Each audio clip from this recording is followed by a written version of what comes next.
Nech vyspú.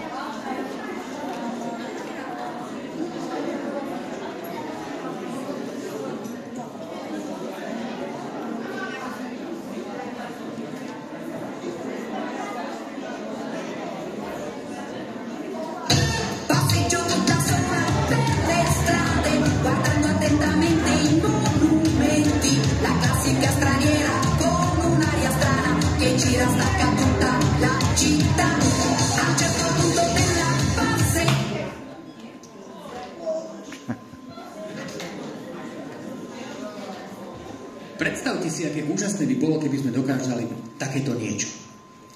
Že prídete na koncert, tlesknete a je zrazu ticho. Potom zrazu tlesknete, vyskúšame si to, tlesknete a hudba bude pokračovať. Moment.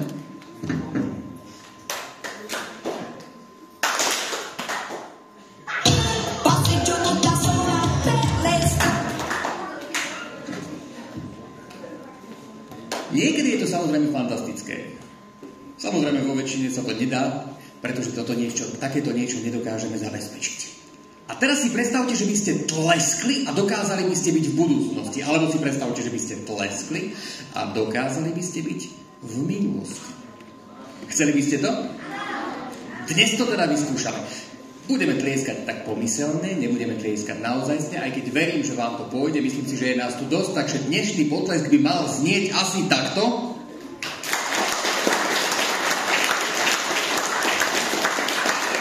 Vďaka tomuto potlesku sa dokážeme dostať niekoľko storočí dozadu. Samozrejme, nezačneme v jaskyni, nebudeme sa tu baviť o tom, že niekto zobral kamienok a búchal s ním o ďalšiu skalu. Dnes sa vrátime niekde do 17. storočia, kedy sa to relatívne všetko začalo. Predstavte si situáciu. Najdôležitejšia vec, neexistovala elektrina. To znamená, že bola tma alebo sviečky. To znamená, že neexistovali reproduktory, neexistovali mikrofóny, neexistovalo nič okrem akustiky a nádherných kostolov a zámkov. A teraz si predstavte, že v tých kostoloch a zámkoch sa hrala hudba, ktorá... Predstavte si, že niekedy po renesancii prišlo baroko, ktoré dostalo názov. Viete, čo znamená baroko? My sa o tom dnes rozprávame, že baroko je nejaký sloh, nejaká zaujímavá hudba. Baroko znamenalo nevkus. Presný preklad slova baroko bolo niečo ťažké alebo nevkusné. Presne tak, ako my dnes vnímame napríklad grafity na stenách alebo niečo, čo sa nám nepáči, pretože je to pre nás nové. Ale nie škaredé. My sa vás dnes pokúsime presvedčiť, že celá doba, kedy vznikalo umenie, bola niečím krásna. Bola iná, ale krásna. A keď sme sa bavili o tých kostoloch, tak si predstavte, že existoval nádherne vyzdobený kostol, okrem toho len chudobné chalúbky. A v tom kostole sa hrala vznešená, aj keď ťažká hudba na orgáne. A na zámku sa hrá v nejakom 17. storočí nádherný menuet, ktorý bol mimochodom prvým tancom, kde sa ľudia naozaj chytili za ruky, pozerali si vznešene do očí a mali nádherný kontakt, nielen vzájomný, ale aj s hudbou. Tešíte sa? Ideme na to. Začíname orgánom a po ňom to bude orgán. Baroko, vítajte.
predstavte baroko dnes. Viete si to predstaviť? Že sa to nedá? Nech sa páči.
Že aj hudba, ktorá vznikla pred 500 rokmi, dokáže byť dnes zaujímavá.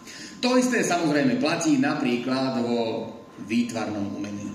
Poprosím Martina, aby prišiel k nám a aby vám to dokázal. Ďakujem pekne. Dobrý deň prajem. Takže ja teraz nadviažem na to, čo ste doteraz videli a počuli, niečím aj, čo možno viacej budeme sledovať, teda výtvarným umením.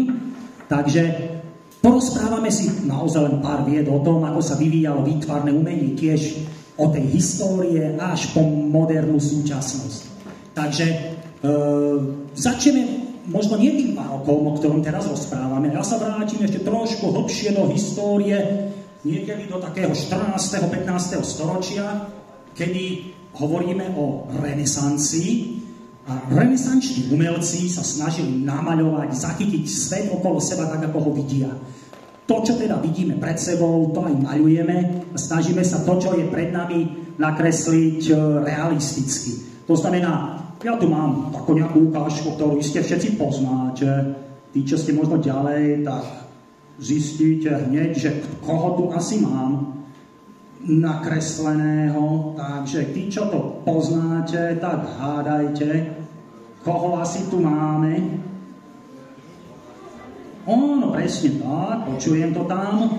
Je to teda Mona Lisa, je to jedno z najznámejších výtvarných diel v dejinách výtvarného umenia. A prečo je taká známa? Čo je na nej také zvláštne? Veď je to v skutočnosti len úplne obyčajný portrét, akých vznikli aj ďalšie stovky alebo dokonca tisícky, keď nie viac. Je vlastne zaujímavá v tom, že Leonardo da Vinci, teda, ktorý tú Monu Lisu teda namaľoval, priniesol do výtvarného umenia vlastne úplne iný názor na umenie. Pred ním v podstate sa zobrazoval život svetcov, zobrazovali sa náboženské témy a motívy a v renesancii výtvarníci a umelci sa snažia zachytiť život, ktorý vidia okolo seba, ako som povedal. To znamená, od toho náboženského, od toho mimozemského sa dostávajú k svetu, ktorý majú okolo seba a teda vzniká portrét, teda nakreslíme alebo namalím niekoho, koho naozaj poznám, koho naozaj vidím, kto sa páči, alebo kto chce proste si vytvoriť portrét. Takže takto vlastne vzniká portrét, ako ho poznáme dodnes, zachytáva skutočnosť, zachytáva človeka tak, ako poznáme. No a dostávame sa teda k baroku, teda po renesancii prichádza baroko. Barokoví umelci vlastne stále ešte zostávajú pri tom, že zachytávajú svet alebo ľudí okolo seba tak, ako ich vidia, ale tak, ako ste si to prečítali, alebo ako ste počuli, tak to umenie v tom baroku sa snaží byť také vzletné, dramatické, snaží sa nás niečím ohúriť, také bombastické, snaží sa byť. No a ako to dosiahnuť na obraze, to nie je také samozrejme jednoduché. Tak napríklad jedna z možností je, ktorú používali veľmi často barokoví výtvarníci, umelci, že prinášali do obrazov pohyb, dynamiku. čo si možno tiež poviete, že teda ako sa dá do obrazu doniesť pohyb, tak napríklad tým, že zachytíme vietor, tak možno, že barokový umelec by z tej Mony Lízy spravil niečo takéto. Mal by rozvíjatý účes, možno vymyslel by nejaké pramene vlasov rozfúkané vo vetre, možno by vymyslel, hovorí sa tomu, že trapéria, postavme na nejakú látku, ktorá bude tiež víjať v tom vetre a vytvorí nejaký šál alebo podobne. Takže takéto veci do toho obrazu vnášajú, hovorí sa tomu, dynamiku, pohyb, nejaký pohľad trošku iný ako v tej statickej renesancii. Takže možno len toľko na úvod, pár vied začiatku výtvarného umenia a ideme pokračovať ďalšími ukážkami teraz hudobného. Presne tak. Lebo my sa od baroka dostávame ku klasicizmu. Sme teda niekedy v 17. 18. storočí. Klasicizmus, ktorý prebiehal približne od polovice 17. do začiatku storočia, je umelecký a kultúrny smer, ktorý čerpal inšpiráciu z antického Grécka a Ríma. Jeho hlavnými znakmi sú harmónia, symetria, jednoduchosť a dôraz na formu a racionalitu. Zaujímavosti o klasicizme. Prvá zaujímavosť je reakcia na barok. Klasicizmus vznikol ako reakcia na barok, ktorý bol preplnený ozdobnosťou a extravaganciou. Klasickí umelci a architekti preferovali čisté línie. Druhá je neoklasicizmus. Na konci 18. storočia sa objavil neoklasicizmus, ktorý obnovil záujem o antické umenie. Presne tak. Aby som vám to zjednodušil, predstavte si baroko ako niečo ťažké, tmavé a klasicizmus, ktorý prišiel po baroku a opäť povedal, to baroko bolo škaredé, teraz príde niečo nové a my pootvárame okná. A tak sa veci stali vzdušnými, sviežimi. Napríklad, ak chcete mená, tak sú to Mozart či Beethoven, ktorých počúvame dodnes, pretože sú povznášajúci, hraví, ľahkí. Tí, čo radi čítate, je to napríklad Goethe či Voltaire. Určite ste sa u nich učili však. Budeme si teda pamätať, že klasicizmus je niečo, čo sa drží rovných línií, trošku sviežosti, trošku ľahkosti, ale veď, keď zavriete oči a budete chvíľu počúvať, uvidíte, či skôr počujete sami.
ukážeme, ako taký klasicizmus môže vyzerať dnes pre silnejšie povahy.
No a po klasicizme prichádza romantizmus.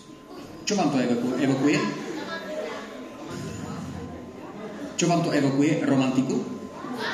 Láska? Áno, aj. Romantizmus bolo ideálové a umelecké hnutie v prvej polovici 19. storočia v Európe a v Amerike, ktoré našlo výraz vo všetkých oblastiach duchovnej kultúry. V literatúre, hudbe, výtvarných umeniach, filozofii, estetike, historických vedách, sociológii a v mnohých odvetiach prírodovedy. Romantizmus sa týka všetkých európskych literatúr, ale prenikol aj do Ameriky. Jeho hlavnou myšlienkou bola túžba po slobode a nádeji. V zmysle francúzskej revolúcie sa hlavným heslom sa stali 3 najznámejšie slova vo vtedajšom Francúzsku. Rovnosť, bratstvo a sloboda. Po klasicizme prichádza romantizmus, ktorý je zameraný skôr na vnútro ako na vonkajšok. Preto tá láska, preto romantika je spojená s láskou. Bolo by dobré, ak by ste si pri najbližších ukážkach zavreli oči. Ja vám tak trošku napoviem, pri preľudujúci smol si skúste predstaviť najprv les, cestu. Vyskúšajte si potom predstaviť, aké by to bolo, keby ste boli zavretí v malom priestore. Je dôležité, aby ste mali zavreté oči a skúsili si predstaviť, aké to asi je. Predstavte si, keby vám napríklad, keď ste boli malí, mamka nerozprávala rozprávku, ale namiesto toho vám púšťala hudbu. Presne takto by to vyzeralo. V každej hudbe, v každom tóne je nejaký príbeh. Všetko je to o predstavivosti. Presne ako láska.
Toto boli teda dva prípady romantizmu, to znamená nejaké 19. storočie. A teraz si predstavte v 20. storočí obrovský skok. Čo bolo najväčším skokom 20. storočia?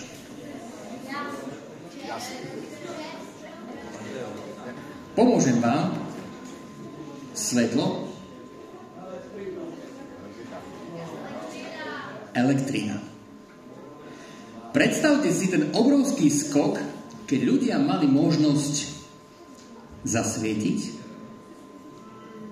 používať elektrické prístroje a najmä tá skrinka, ktorá tam hučí, sa volá zosilovač. A táto vec, mikrofón. Predstavte si, že hudba, ktorá sa musela odohrávať buď v kostole, lebo sa tam krásne ozýva, alebo v koncertných sálach veľkých zámkov pre určitý počet týchto divákov sa odrazu mohla interpretovať cez jedného hudobníka pre 1000 ľudí. A všetci počuli dokonale. Práve vďaka mikrofónu a zosilovaču a samozrejme reproduktorom sa dokázala hudba dostať medzi masy. A tak vznikli veľké koncerty, festivaly. A vďaka tomu dnes môžeme ísť na koncert, kde je 20 000 ľudí a všetci počujeme dokonale. A ešte ako bonus môžeme na veľkoplošnej obrazovke vidieť hudobníkov a spevákov. V 20. storočí v Amerike vznikol jazz. Ak neviete, čo to je to vlastne folklór. Americký folklór, ktorý používal tóny, celé časti a v mnohých prípadoch celé skladby tamojšieho folklóru na to, aby ich mohol šíriť medzi masy. Samozrejme, tu v Európe sa to rozšírilo veľmi ľahko, pretože jazz je nádherný vďaka tomu, že môžete veľmi veľa improvizovať, všetko v jednom štýle. No a 20. storočie a príchod reproduktorov a mikrofónov znamenal obrovské plus pre rock'n'roll. Rock'n'roll bola prvá populárna hudba na svete, pretože dokázala ohúriť nielen Ameriku, ale všetky svetadiely. Elvis Presley vám všetkým niečo hovorí. A rock'n'roll rovnako, pretože sa na ňo perfektne tancuje. Jazz a rock'n'roll 20. storočie.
ešte jeden veľký potlesk pre hudobníkov a tanečníkov.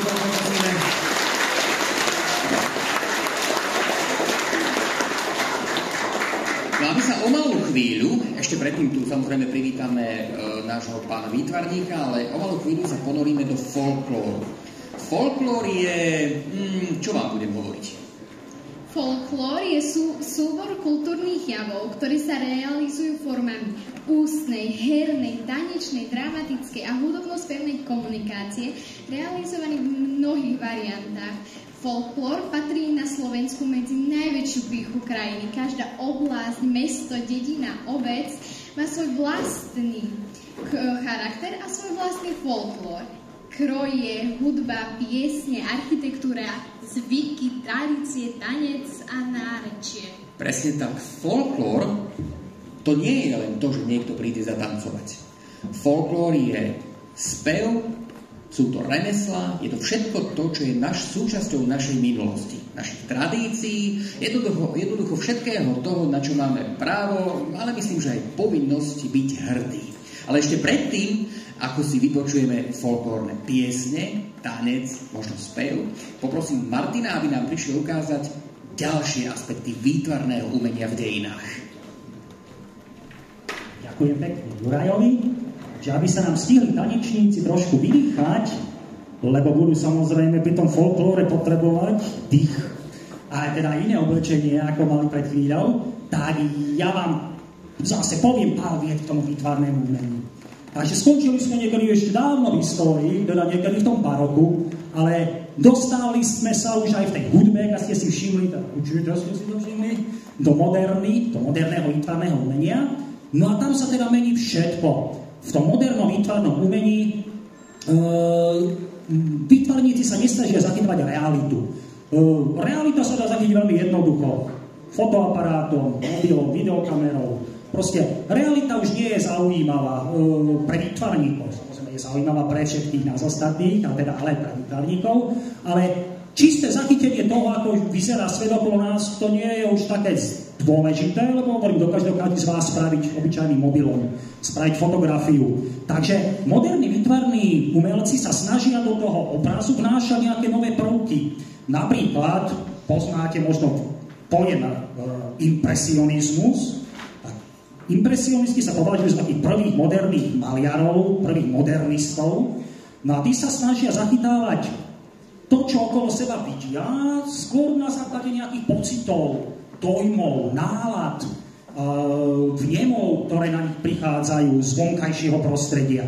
To znamená, napríklad, tak svieti slnko, tak vytvára tiene.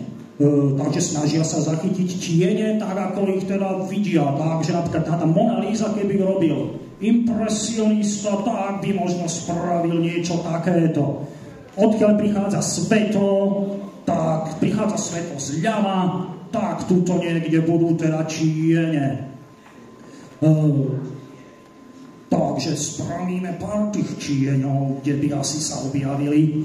No takže veľmi narýchlo samozrejme, ale teda máme nejaké vytieňované teda tú tvár. No a teda pokračujeme ďalej, teda počuli ste už nejakú ukážku tej modernej hudby, je to také uvoľnenejšie, veselé, plné života, tak to isté sa dostáva aj do obrazov. To znamená znova tí impresionisti stojí niekde vonku, maľuje pri stojáne a povie si, teraz ako krásne začalo svietiť slnko, vyšlo spoza mrakov a pozrite, ako teda osvetľuje tú tvár, dopadá tu slnečné svetlo, takže nám osvetľuje tú tvár a takže to rýchlo skúsim aj ja zachytiť. Moderní maliari teda maľujú oveľa expresívnejšie, rýchlejšie, kdežto v baroku a v predchádzajúcich obdobiach väčšinou maľovali v ateliéroch. Moderní maliari maľujú častokrát vonku, v prírode a teda zachytávajú takéto veci, ako hovorím. Teda dopadalo tam svetlo, tak som si ho tam zachytil. Potom chcem to ešte nejako teda oživiť. Prichádza teda už ďalšie obdobie, populárna kultúra sa tvorí, poznáte všetci populárnu modernú hudbu a populárny od slova populus, čo je z latinčiny človek, alebo ľudia. Takže má to byť umenie, ktoré sa páči všetkým, alebo teda ktoré všetci rozumejú. To znamená, populárna hudba je taká, na ktorú človek nemusí mať nejaké zvláštne vzdelanie, zhrá nám z rozhlasu, a populárne, alebo teda pop art tomu hovorí, teda populárne umenie výtvarné, sa tiež inšpiruje plagátmi, všelijakými nálepkami, omaľovánkami detskými a podobne. A jeden z najznámejších pop artistov je Andy Warhol, ktorého rodičia pochádzajú z nedalekej Mikovej v okrese, myslím, že Medzilaborce. A on teda už síce žil a pôsobil v Amerike, ale určite ste videli mnohé jeho obrazy. Najznámejšia je mu taký portrét Marilyn Monroe. A teda on si povedal, teda keď teda tá populárna hudba, tak aj populárne umenie a bude to vyzerať celé plagátovo. Tak napríklad začal používať množstvo farieb. Takže nebude tu len svetlo, ale celá tvár bude oranžová. Prečo nie? Páči sa niekomu iná, že chcete iný obraz? Chcete Marilyn Monroe, ale nie v oranžovom, ale vo fialovom? Prečo nie? Tak vám ju spravíme. Takže vytlačil x takýchto portrétov, ale ich proste koloroval. Dotváral farebné tóny a menili na želanie zákazníka. Alebo fialová sa mi nepáči, tak prečo nie zelenú? Takže použil množstvo farieb a určite ste už videli takéto obrazy, treba od toho Andyho Warhola, kedy tých farieb bolo množstvo a tie obrazy vyzerali nejako možno, dajme tomu, takto. Takže moderné výtvarné umenie, moderná hudba majú mnoho spoločného, sú veselé, sú uvoľnené a to, že takto je, si ukážeme o chvíľu, ale my sa ešte teda vrátime na chvíľku k tomu nášmu obľúbenému slovenskému folklóru. Takže nech sa páči.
To bol teda folklór.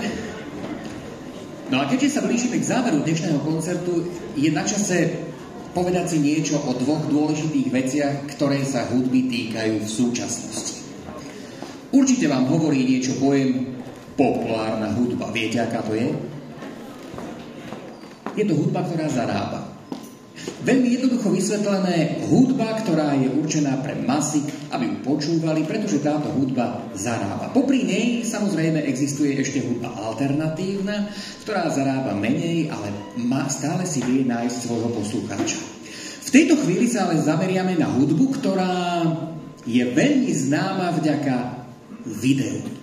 Takzvaná filmová hudba, ktorú notoricky poznáte, pretože každý z vás chodí do kina, pozerá filmy a s každým filmom je väčšinou spojená hudba, ktorá vám má tento film pripomenúť. Alebo naopak, film vám má pripomenúť, že existuje populárna hudba. Je to spojené, zarába to. Napriek tomu je množstvo kvalitnej populárnej hudby, ktorú dodnes počúvame a verte mi, že ju budú počúvať ešte aj vaše deti. Tak teda, filmová hudba a populárna hudba.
No a my sa s vami rozlúčime niečím, čo k nám jednoducho patrí, pretože to bude slovenská pieseň zahraná živými hudobníkmi, so všetkým tým, čo k tomu patrí. Sme veľmi radi, že ste nás pustili svoju návštevu, lebo ste boli naozaj perfektné publikum. My si na záver urobíme ešte jednu spoločnú fotku, takže keď skončíme, ešte neodchádzajte, pretože tu budú všetci a veľmi radi sa s vami odfodia. Tak v tejto chvíli vám teda zaželáme krásny začiatok prázdnin, veľa zdravia, užívajte si dobrú hudbu a pamätajte, nie je len tá populárna hudba. Vždy sa snažte siahnuť aj do niečoho spred storočí, pretože vždy je to zaujímavé a každý z vás si v tom nájde niečo svoje. Ideme na to, nech sa páči.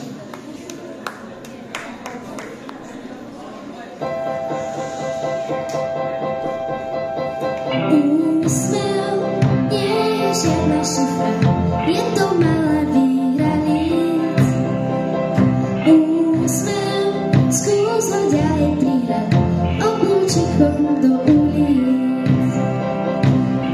Úsmev ten vždy do troch ráta, jaky do nic fúkne dík.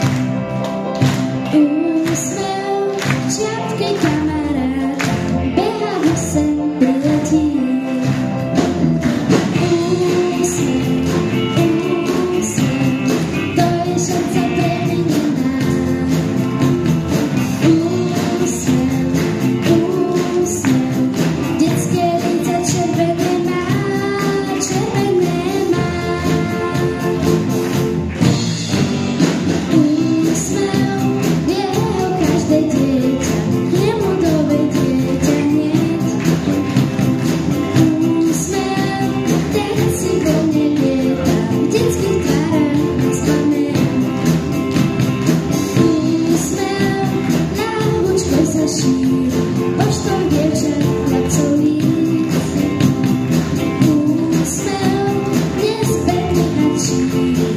It's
základnej umeleckej školy Michala Dudeka v školskom roku 2023-2024. Poprosím všetkých účinkujúcich, aby sa otočili tamtým smerom.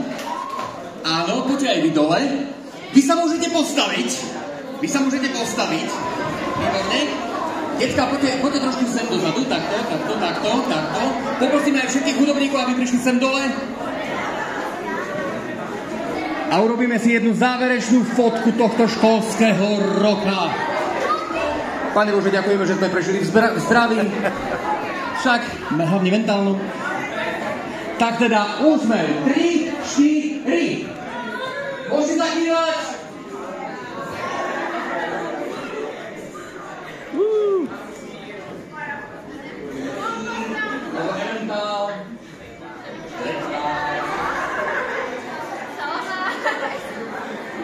Kto sa teší na prázdniny? Ja! Kto si želá trojmesačné prázdniny? Ja! Prečo tak bude sa to dohodnúť, že budeme obovať sa dvakrát ročne prázdniny po 6 mesiacov.